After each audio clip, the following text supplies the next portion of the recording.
mais, ça va, non? Il dit, explique-moi un peu. Écoutez bien aimé, moi j'aime les gens comme ça parce que les routines, des choses comme ça, ça les énerve. Ils veulent des choses vraies. Est-ce que tu veux quelque chose de vrai? Il essaye des choses, dit bon écoutez, on laisse ça à Jésus. Ça c'est entre nous, personne ne saura. Explique-moi vraiment ce que tu fais. Jésus ne l'a pas chassé, mais il a donné une instruction. De la même manière, le jeune homme riche, pour ceux qui pensent que l'évangile c'est pour les pauvres. Le jeune homme riche s'est dit, écoutez bien aimé, il y a des gens qui pensent qu'ils sont riches, ils ne sont pas vraiment riches. Parce que si on appelle quelqu'un jeune homme riche, on ne donne pas son nom, ça veut dire qu'il est spécialiste dans le domaine de la richesse. Parce que les gens qui ont une maîtrise, on les appelle PhD, on les appelle docteurs. Pourquoi? Parce qu'ils ont gradué et sont spécialistes dans un domaine. On dit non, tu es docteur. On t'appelle même plus par ton nom. On dit seulement docteur. Parce que tu as atteint un certain niveau. Mais le jeune homme riche, on n'a pas donné son nom. On dit seulement jeune homme riche. Parce que tout le monde dans la ville.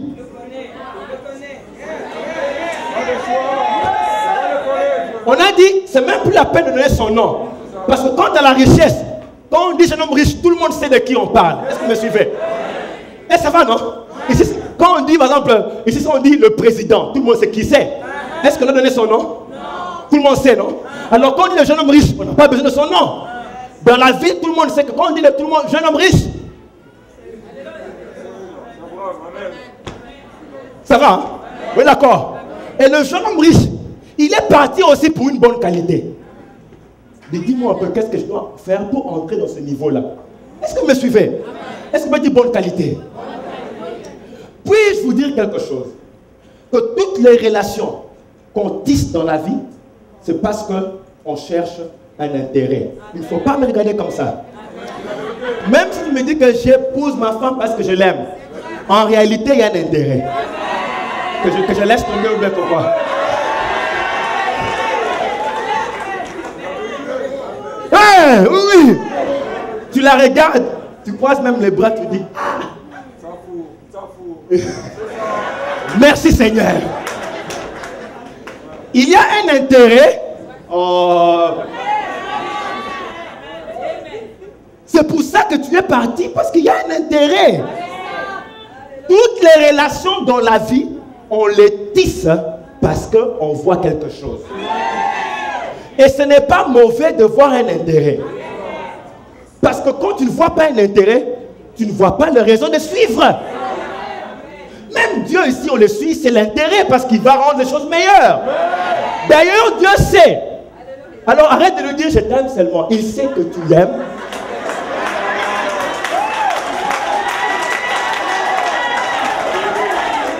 Pour vous dire que Dieu sait ça, il appelle Abraham, il dit Abraham, suis-moi et je rendrai ton nom grand. Abraham regarde sa famille. Il dit, j'aurai un poste si je te suis. Il dit, oui. Il dit, bon, famille, je vous aime beaucoup, mais il y a un poste pour vous. Est-ce que j'ai mal parlé? Abraham a suivi parce qu'il voulait un poste. Écoutez, David dit ceci. Je danse devant Dieu qui m'a élevé à la place de ton père. Quand il parlait à Mika, j'ai dansé devant Dieu qui m'a élevé à la place de ton père. Ça, c'est quand même un beau fils, quand même un peu impoli. Hein.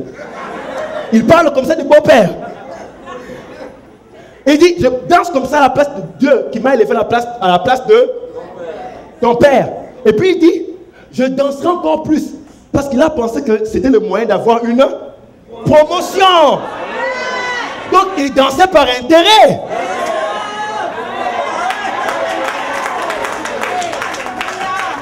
Bien aimé, quand vous me voyez comme ça, je danse comme un fou devant Dieu. Moi, je cherche une promotion. Je vous dis la vérité.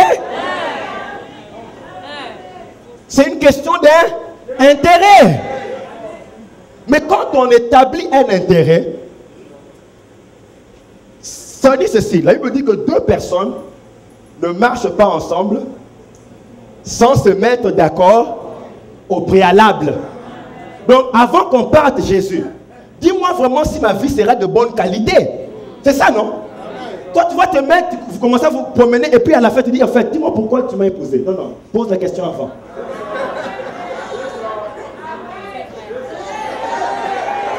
Et si tu ne poses pas la question avant, tu seras choqué. Il peut prendre ton diplôme, il le colle au mur, il dit, je t'ai épousé pour seulement mes enfants.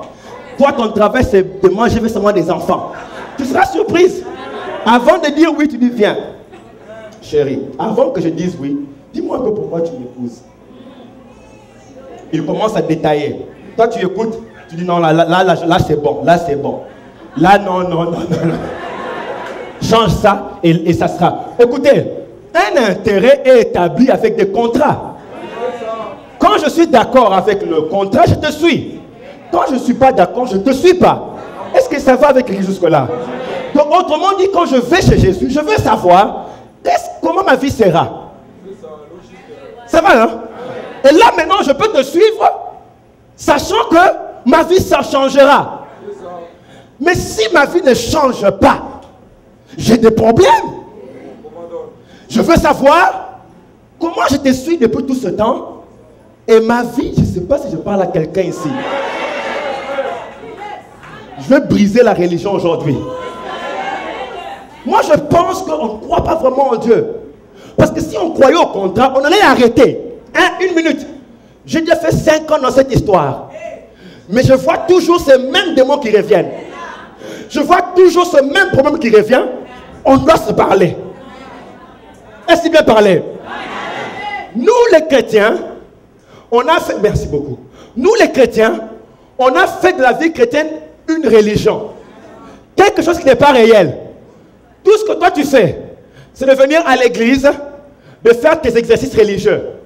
Danser, prier, sauter, parler en langue. Et puis, tu te sens un peu bien.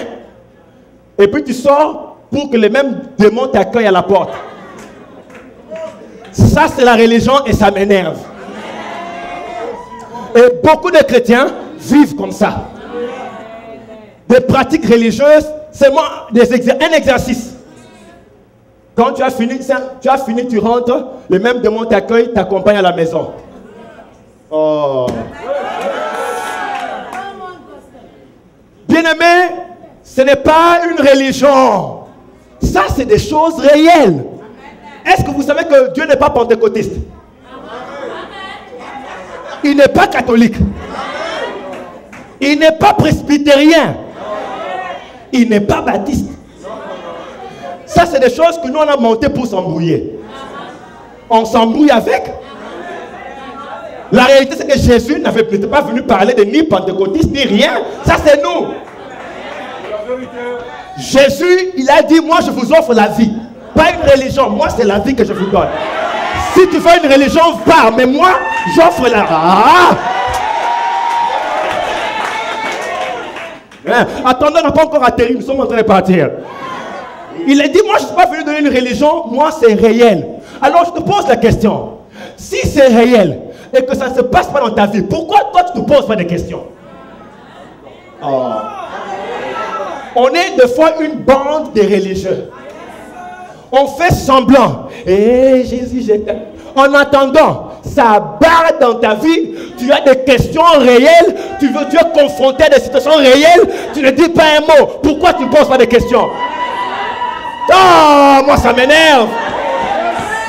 Pose un peu quelques questions. Seigneur, je veux savoir